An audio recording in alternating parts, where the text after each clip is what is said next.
반갑습니다. 발표 시작하겠습니다. 제목 친해지기입니다. 경계 상황에 대해서 먼저 말씀드리겠습니다.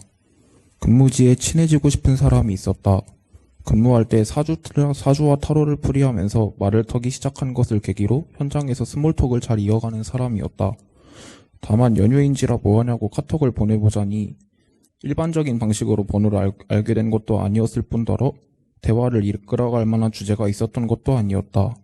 한편으로는 상대방은 공부를 하는 학부생인데 평소에도 쉴 때 수업을 듣는 학구열과 여유 없는 면을 보여줬던 적이 있어 상대방을 방해하는 게 아닌가 싶었다. 수양. 우선 이 사람의 성향이 어떤가를 생각했다. 내가 보는 이 사람은 4년 전의 내 모습과 많이 흡사해서 이성적이고 단답식 대화를 선호한다고 느꼈다. 그 다음 이전에 봤던 사주 결과를 생각하며 지금 굳이 물어볼 만한 게 있나 고민했다. 온전하게 궁금했던 것 중 하나는 돈이 끊기질 않는 사주인데 돈에 대한 만족을 하지 못하고 있었고, 이 부분에 대한 궁금증이 내가 이 사람과 대화를 하고 싶었던 가장 근본적인 이유였음을 알게 됐다. 이외에도 하나둘씩 잡생각을 잘라내며 온전함을 갖추고자 했다. 다음 12에 사람이 사람에 대해 아는 것은 나쁜 것이 아니다. 특히 내 입장에서는 몇 년 만에 마주하게 된 알아가고 꼭 친해지고 싶은 사람이었다. 궁금증도 해소하면서 대화가 이어져 서로 알고 지낼 수 있다면 인생에서 큰 이익을 취하는 것이라 생각했다.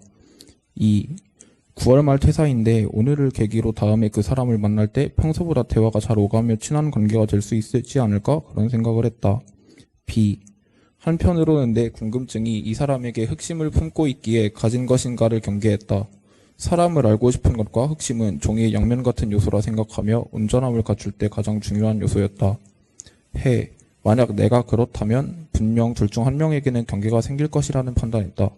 오히려 그렇다면 이 방법은 절대 맞지 않고 앞으로 마주하는데 애로사항이 있을 것이라는 결론이 섰다. 마지막 치사하기. 12회를 구분하면서 느낀 생각은 어차피 뭐로 가도 중간이라는 것이었다. 생각을 부풀리며 포장하려는 것보다는 있는 그대로를 밝히는 것이 맞다는 생각이 들어 사주를 공부 중이고 전에 내 것을 봤을 때 궁금한 부분과 몇 가지 풀리지 않는 부분이 있어서 다시 봐도 되나 싶어서 연락을 했다라며 고스란히 사실을 말했다.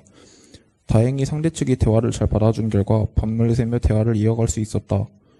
사주와 현상의 차이를 깨우치고 궁금증을 해소하며 잡담도 섞는 등 대화를 재밌게 마무리할 수 있었다. 솔직함을 숨기지 않고 그대로 가져간다는 판단이 맞다는 것을 다시금 느낄 수 있었던 하루였다.